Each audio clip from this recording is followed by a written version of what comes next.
estaba grabando. Bien, ahora sí. Bueno, y como les venía diciendo, Bonnard era más, tenía más contacto con la burguesía, por lo que era un pintor, le dicen doméstico, porque lo único que hacía era retratar a su mujer, Marta, que es la señora que le ven por ahí, por acá, dentro de su casa, utilizando más o menos la misma técnica que veníamos hablando ahí de Voillard.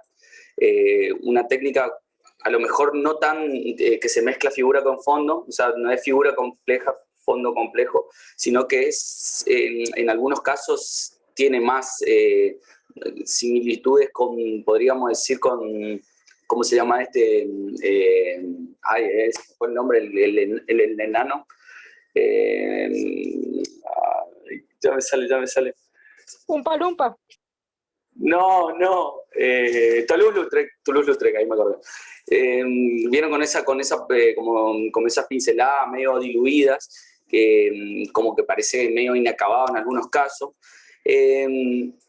Recuerden que a partir del siglo XX lo que serían los materiales, en algunos casos dejan de importar para la época, porque por ejemplo van a ver que van a utilizar materiales como cartón, o cosas que tienen ahí por ahí, porque muchos de estos artistas no eran recibidos de la Escuela de Bellas Artes ni de la Academia, sino que eran más bien o arquitectos, algunos eran, como van a ver ahora, violinistas, otros eran poetas, y bueno, en una etapa de su vida pintaron, y bueno, y esas son las cosas que nos quedan, y algunos usaron materiales que hoy en día son insostenibles y ni se pueden restaurar en algunos casos.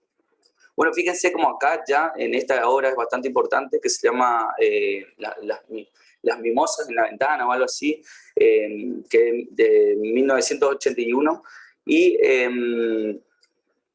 claramente ya vemos como unos precursores bastante evidentes de lo que sería el fauvismo. Las mimosas ya las hace exageradamente amarillas, esto que serían como cortinas, esto es una ventana del taller del artista. Fíjense la composición con esta valla acá, o esta especie de baranda que corta la obra. Acá está otra vez la señora medio escondida, no sé si se llega a apreciar, pero bueno, la cuestión es que van a ir viendo que se gesta una nueva forma de componer. En este caso, la tensión generada por la composición y también por los colores, ¿no es cierto?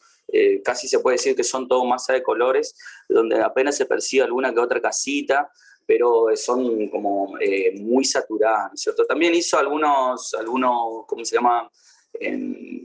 Boletines o flyers, yo los digo, pero son como publicidad que se pegaban en las paredes, panfletos, ¿no es cierto?, que se pegaban en las paredes para invitar a distintos eventos. Y bueno, con esta otra obra bastante buena, Marta Contraluz, que es la señora, ven ahí la influencia impresionista, el rebatimiento ese que hace Cézanne también, ¿no es cierto?, pero con una temática a lo mejor muy clásica. Eso van a ver que muchos de los primeros vanguardistas la temática va a ser bastante clásica. Cuando hablo de la temática hablo del género. Bueno, y por otro lado, que en este caso van a ser desnudo, paisaje, ¿no es cierto? Por otro caso, tenemos a los simbolistas dentro de los navis, donde está Oilo Redón, Pierre Puy de Chavannes y Gustave Moreau. Le voy a mostrar muy por arriba, porque a mí me interesa solo Gustave Moreau. A ver, tácate. Bueno, ese yo voy a poner por el último. Oilo Redón, que son del lado simbolista de los navis.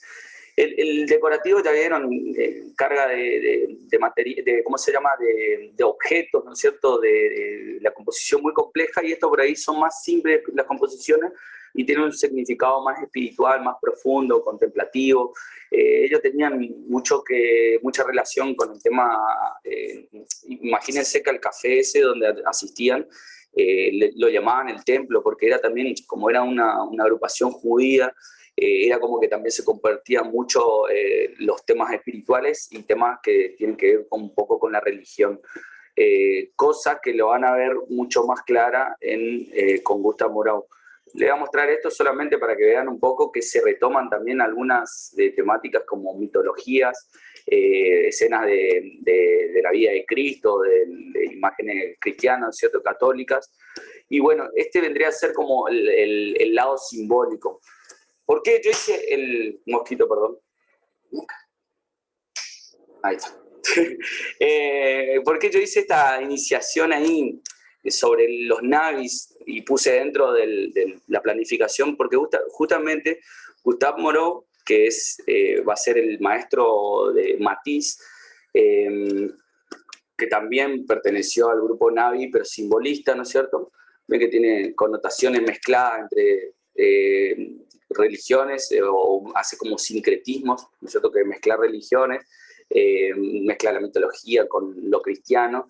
Y bueno, más o menos a mí no me interesa mucho la técnica, porque la técnica es bastante clásica y no representa los ideales que tendrían estos fobistas. Porque no se me da a mí. Voy a sacar de página. Y bueno, entonces Gustave Moreau lo que tenía justamente era una academia, un estudio, donde asistían distintos, vamos a decir, figuras que después fueron bastante importantes dentro del arte, como es el caso de Henri Matisse y Georges Rouault, que Georges Rouault es del lado del expresionismo y Matisse vendría a ser del lado del fauvismo. En realidad, si hablamos cronológicamente, fíjense que yo puse expresionismo antes porque realmente el expresionismo empieza antes que el fauvismo. Pero por el nexo que yo hice con toda la que hablé anteriormente, los Navis, tiene más relación con lo que serían los Navis con los fauvistas, ¿no es cierto?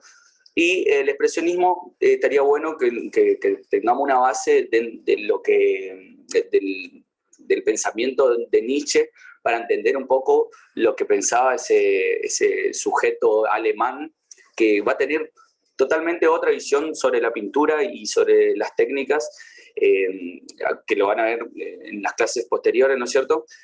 Con relación a lo que vamos a ver hoy, que todavía sigue siendo todo muy alegre. Acuérdense que en el contexto de Francia, de estos tiempos, tenemos una Francia que está en pleno resplandor, ¿no es cierto? Hay una renovación dentro del urbanismo, dentro de la ciudad de París. Tenemos ahí el río del Sena, ¿no es cierto?, con sus puentes, a los costados están los cabarets, también tiene sus plazas con jardines. Vamos a decir que es una ciudad reluciente, que está en terrible apogeo, ¿no es cierto? Y todo esto da a los artistas la libertad de querer, vamos a decir, expresarse de su interior más íntimo, ¿no es cierto? Yo lo que voy a hacer es, para que usted entienda, ¿no es cierto?, por qué hablaré en este orden, es, primero voy a hablar de lo que son los FOBs, y después me voy a meter de lleno en Matisse, pero antes, para hablar por qué conecto Moreau con Matisse, es que porque Matisse, junto a, como le dije, Georges Rouault, los dos, vamos a decir, cabecillas, o los dos personajes más importantes de cada istmo, fueron a la academia de Moreau. Y Moreau era un artista que, si bien su obra no representaba tanta libertad, él era como que hacía que los que estudiaban con él se liberen.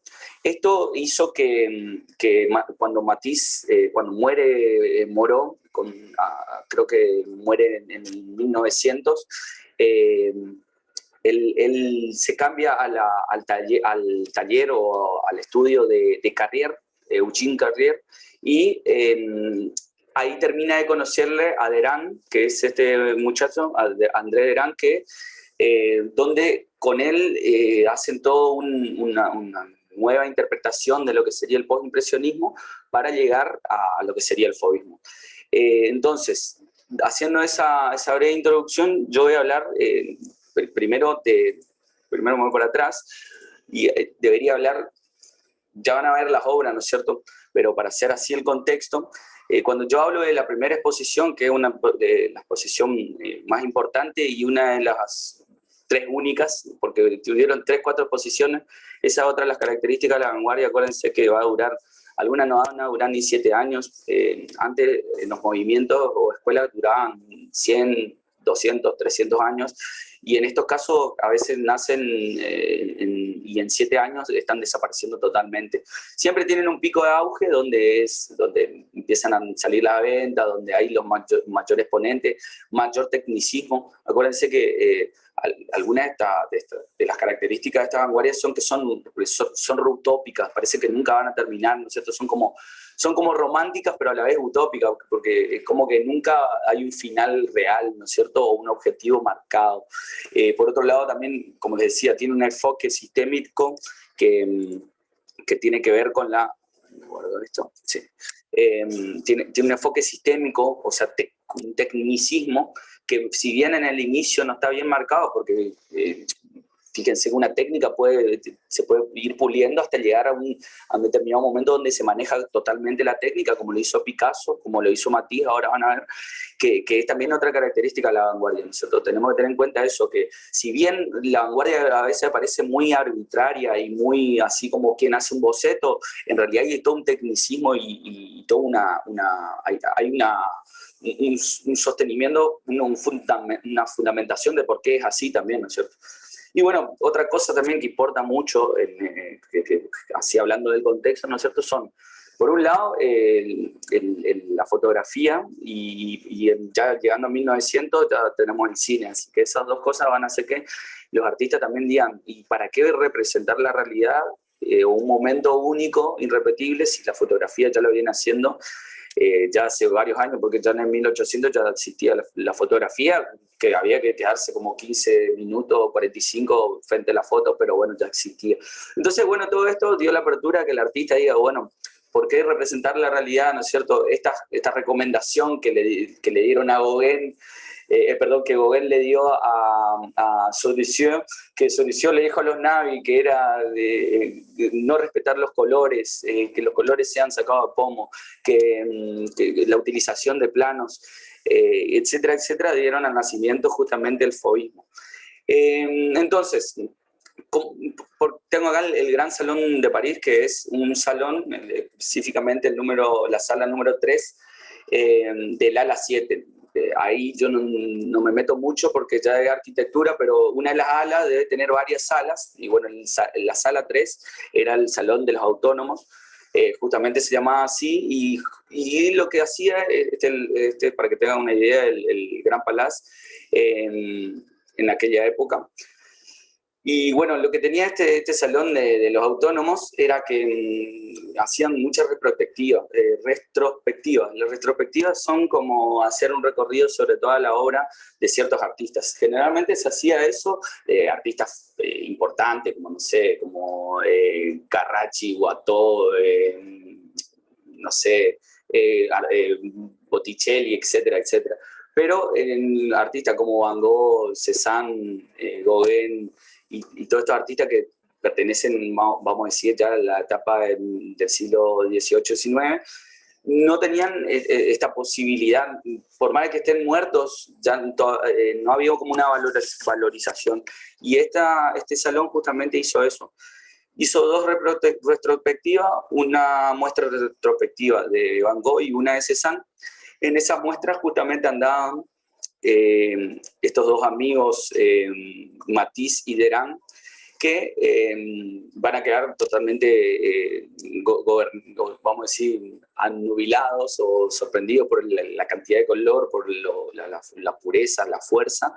Y bueno, estos que estoy mostrando son algunos de las como también panfletitos sobre justamente las muestras de los Fauves. Este acá en especial es una de las muestras de los Fauves, y estos creo que no, estos son como reediciones, solamente lo puse ahí para tenerlo.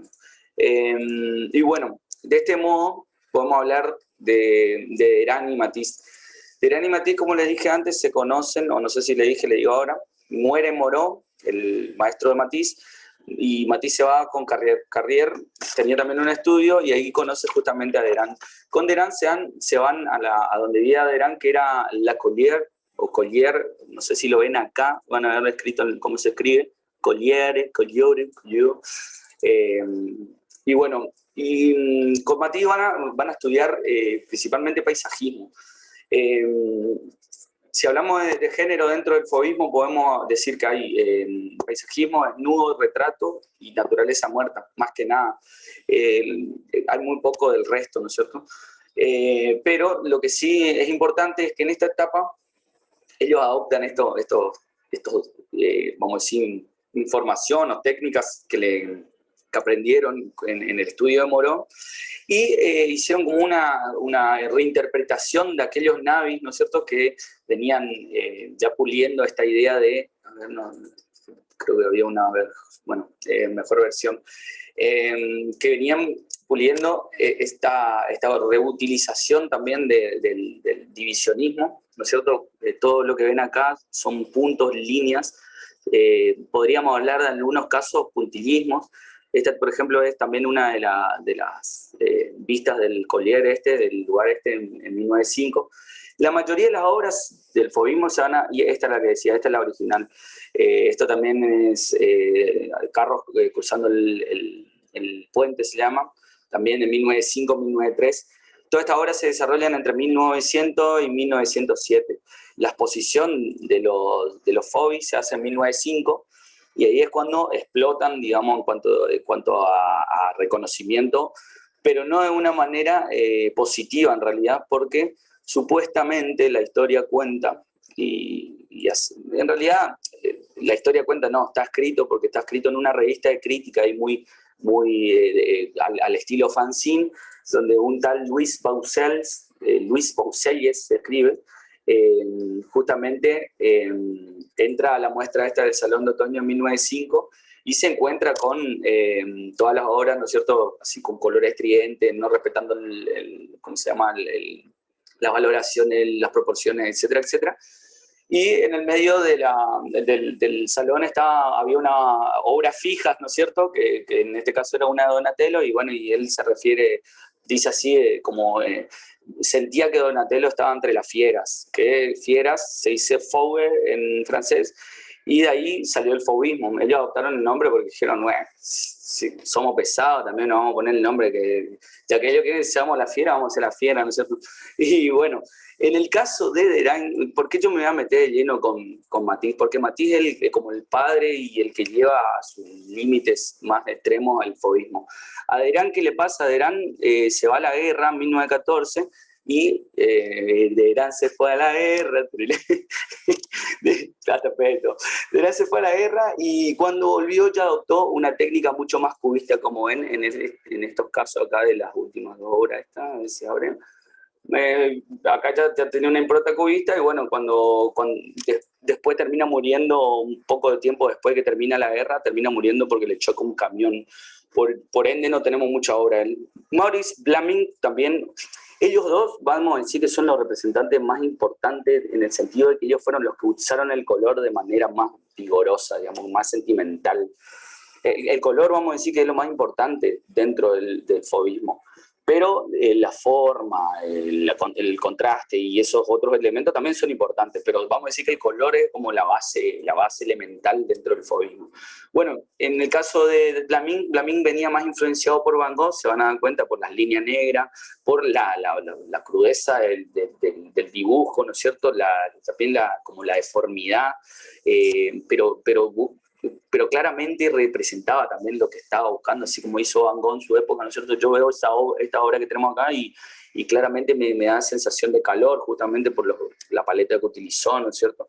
Por ahí a otro le da otra sensación, y esa es justamente, ya que hablo del tema, eso es justamente una de las características de cómo es visto el arte de vanguardia y de la nueva figura que va a ser el receptor. Ustedes van a ver que yo voy a hablar constantemente de cómo era tomado el receptor. Era como que antes el arte no se tomaba en cuenta el receptor, y a partir desde antes de la vanguardia ya el receptor era importante en cuanto a la crítica, en cuanto a la reinterpretación de la obra, pero en este caso el receptor casi sería como el vox populi, ¿no es cierto?, que va transmitiendo todas estas, oh, ¿no viste la obra de Blaming? Entonces todo esto lleva a que se ha conocido a través, más que nada, de, ¿cómo se diría?, la exaltación o el shock, ¿no es cierto? Esas son dos características también de la vanguardia.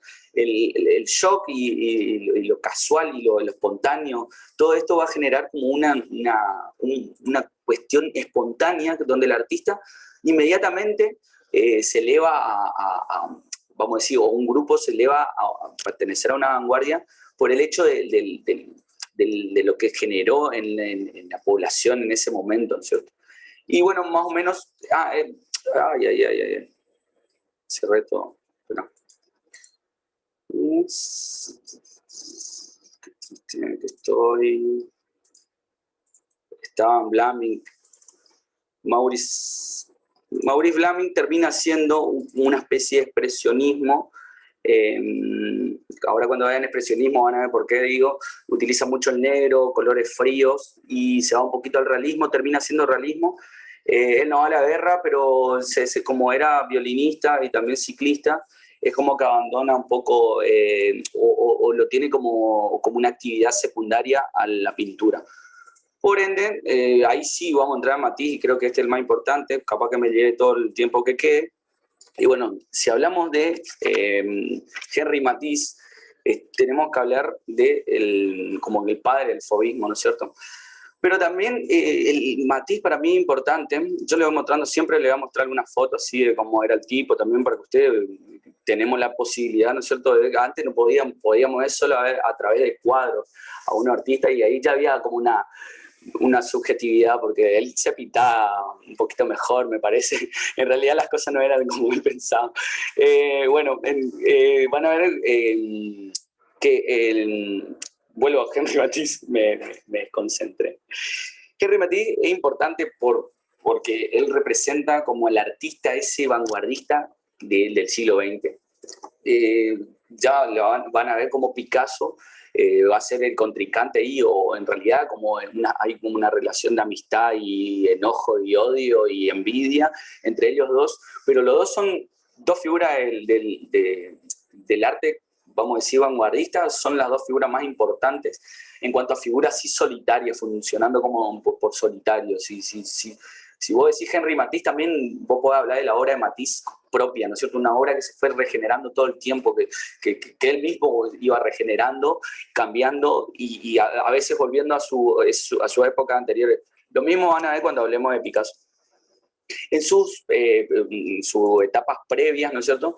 Él estudió para ser licenciado en leyes y como no terminó la carrera, terminó siendo solamente como un cadete. Trabajaba de cadete dentro de algún establecimiento, bufete de abogados, más específicamente.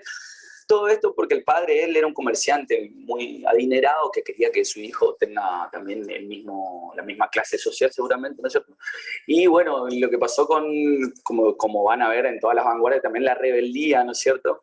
Y la crítica a la burguesía y todas estas cuestiones que los vanguardistas van a tener muy al pie de la letra, ¿no es cierto? Van a hacer que, por ejemplo, Matisse acá, si uno se acuerda, ustedes seguro estuvieron Turner, William Turner. Si ustedes se acuerdan de William Turner, pintaba un paisaje como si fuera abstracto. O sea, vos tenías que fijar muy bien la mirada para entender la obra. Podemos decir que serían como unos precursores de la estilización. Eso hizo también por ahí Matisse en su época, digamos, de estudio. Acá vemos una naturaleza muerta que parece el talismán de Sorossier, que le comenté ahora recién, ese paisaje que ya llegó a ser casi abstracto. En realidad no, es un paisaje estilizado. Esta primera vanguardia no van a llegar a la abstracción va a llegar después, pero básicamente lo que yo estoy mostrando acá son trabajos previos al fauvismo de Matisse.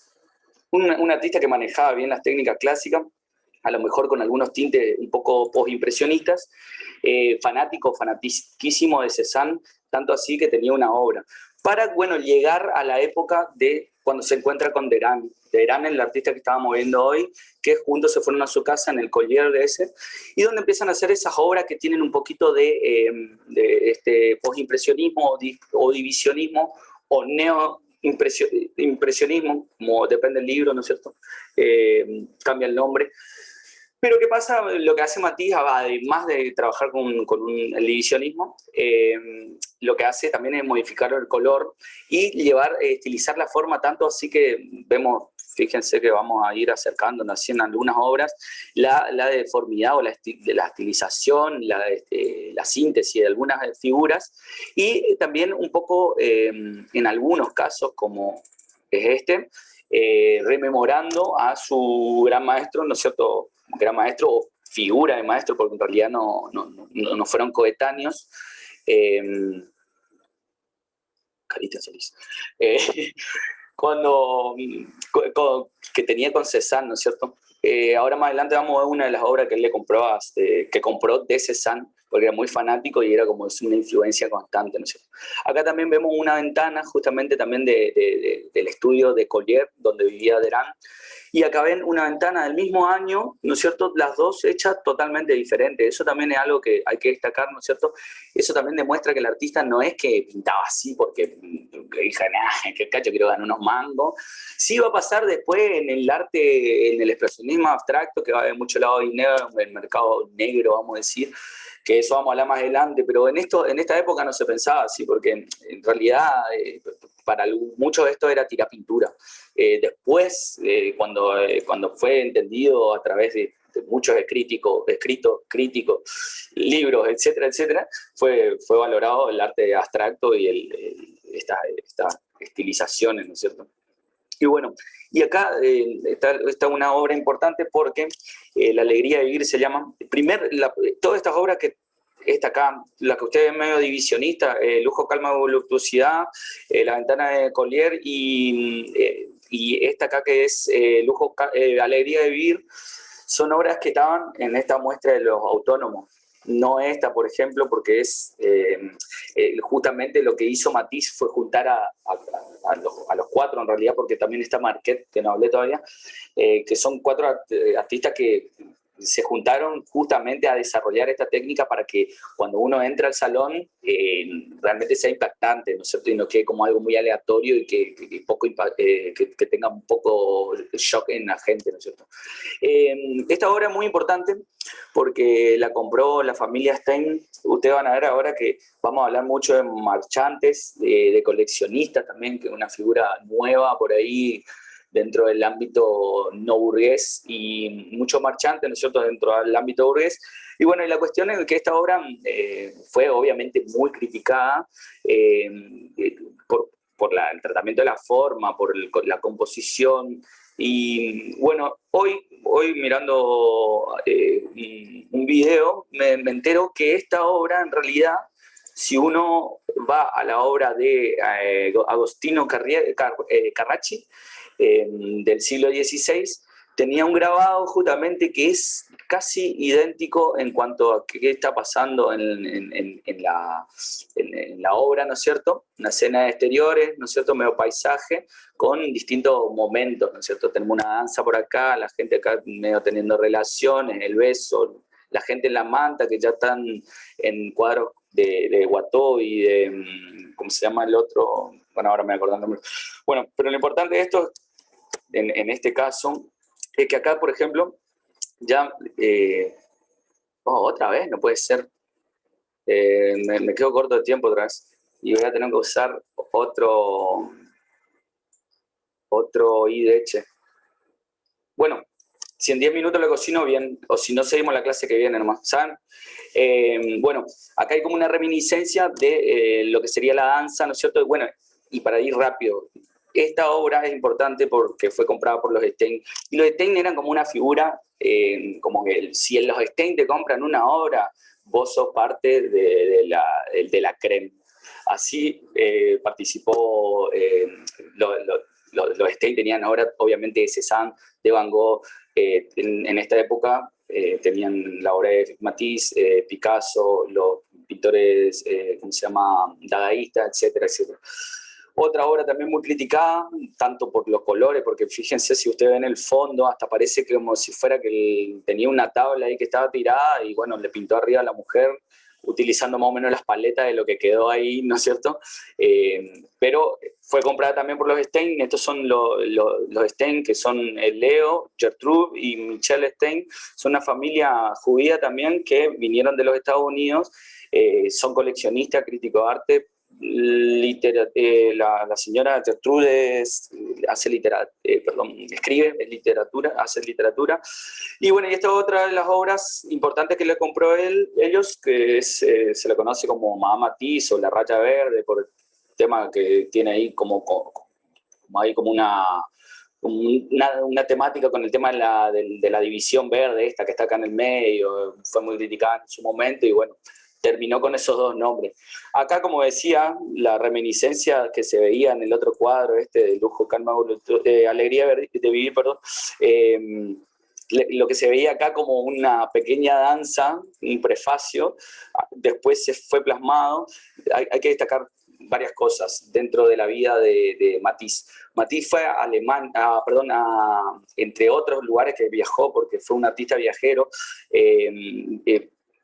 pasó por Rusia, y al ir por Rusia, bueno, tuvo muchos encargos. Entre los encargos, un mecenas allá le pidió esta obra para su palacio, y bueno, y esta fue una segunda que estaban enfrentadas, y bueno, por ahí no me voy a detener tanto en la explicación ustedes más o menos habrán analizado en alguna otra materia como composición, por qué los colores, por ejemplo, la naturaleza, la figura humana, como la carne, ¿no es cierto? Y el cielo como el espacio, el cielo mismo, la simpleza, la síntesis.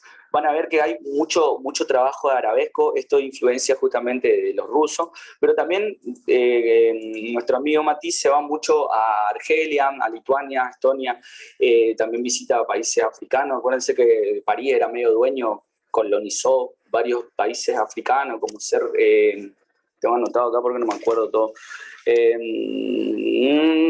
Costa de Marfil, Mauritania, Nigeria, Senegal y Sudán del Norte, específicamente Mali.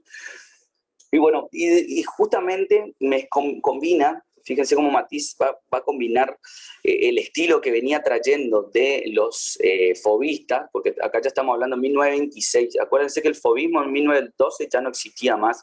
El cubismo lo había tapado por completo, ya no era más interesante, más después que empezó la guerra.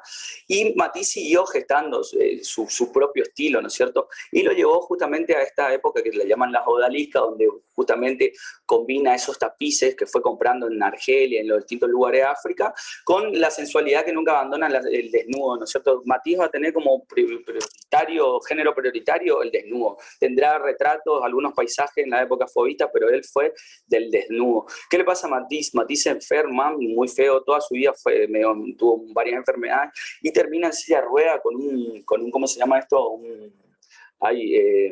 Esto que te saca los desperdicios, no me acuerdo ahora cómo se dice. Y bueno, y termina haciendo una cosa que anoté acá porque nunca había sabido hasta hoy, se llama papier desoccupé.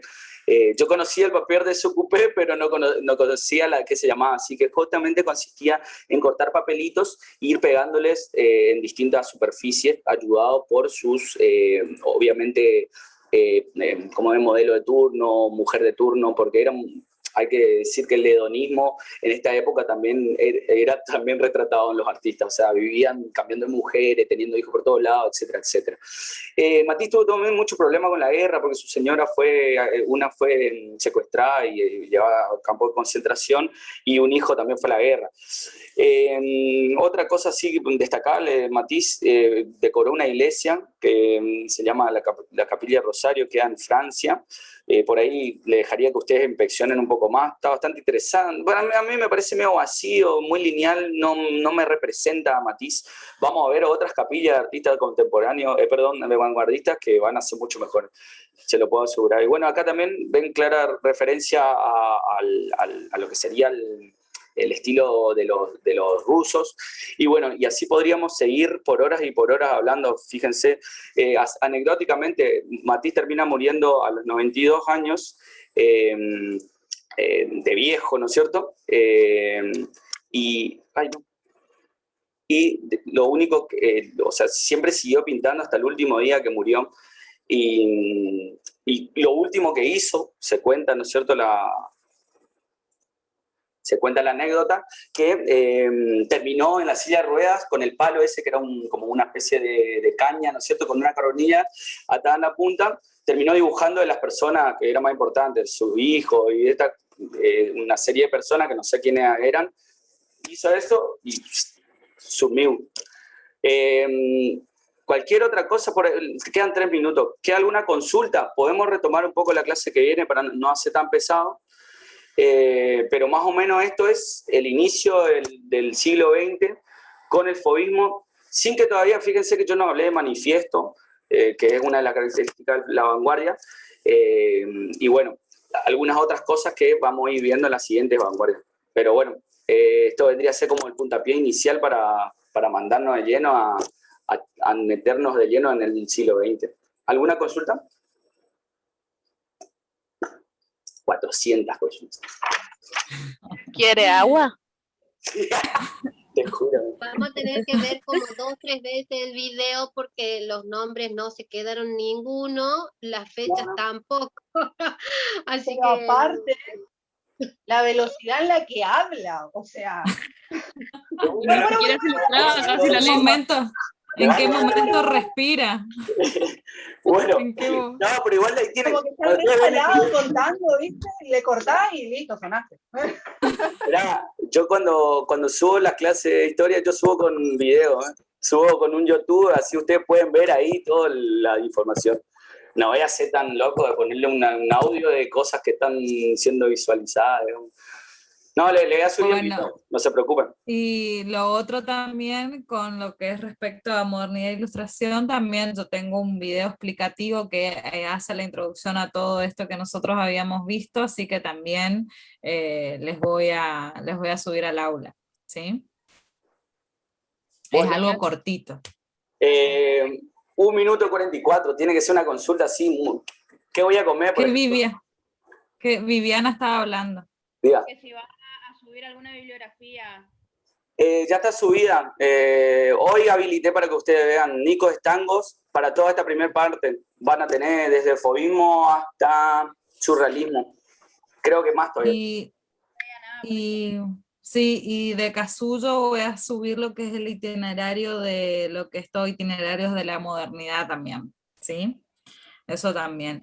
Y profe, vamos a recordarle, Fernando, de que a partir de la clase que viene vamos a usar otro medio. Eso. Para que no se... ¿sí? Vamos a ocupar una página que se llama Educate Magis, que ahí no tenemos, o sea, tenemos 2 horas para poder hablar tranquilamente sin que se corte. ¿Sí? El profe les va a compartir después lo que es el link. Es como con Zoom, con todo. O sea, que hay que bajar otra aplicación. No, nada. Nada. Es exactamente, solo el link y ustedes ahí entran como entramos con Zoom. Bueno, gente, termina. Sí. Cualquier cosa se corta. Menos de 1 minuto. Dice. Un saludo. Chau, Ale. Nos vemos. Buenas noches a todos. Estamos hablando. Ay, no, se me borró el video. Pobre usted. Va a tener que hacer... Otra vez solito va a tener que dar la clase otra vez. No, por Dios. Chau.